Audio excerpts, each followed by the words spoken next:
Pemirsa, obat COVID-19 sejauh ini belum ada, sedangkan vaksinnya pun masih perlu melalui beberapa tahapan sebelum bisa digunakan.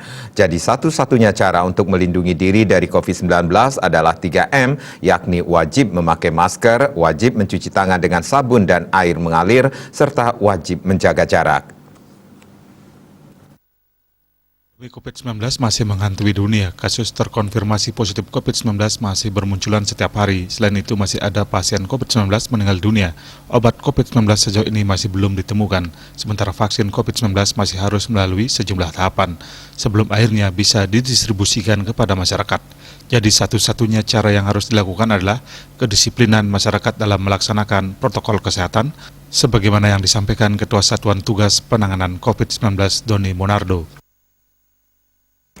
Obat COVID-19 belum ada, vaksin pun masih dalam proses. Bapak Presiden menugaskan sejumlah menteri untuk mempercepat pengadaan vaksin di tanah air.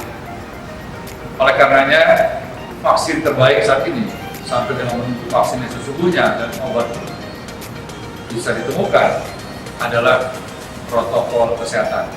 Memakai masker, menjaga jarak dan menghindari kerumunan, serta mencuci tangan dengan menggunakan sabun dan air mengalir atau hand sanitizer. Mereka yang mengabaikan protokol kesehatan sehingga dapat menimbulkan korban jiwa bukan hanya dituntut di dunia, tetapi juga kelak di akhirat akan dimintai pertanggungjawaban oleh Tuhan Yang Maha Kuasa.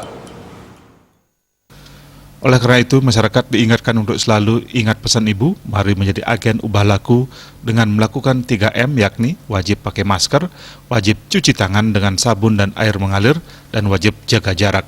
Harapannya dengan penerapan perilaku 3M, Bali dan seluruh Indonesia segera terbebas virus corona menuju Bali bangkit, Bali era baru, Indonesia maju. Tim Liputan Bali TV.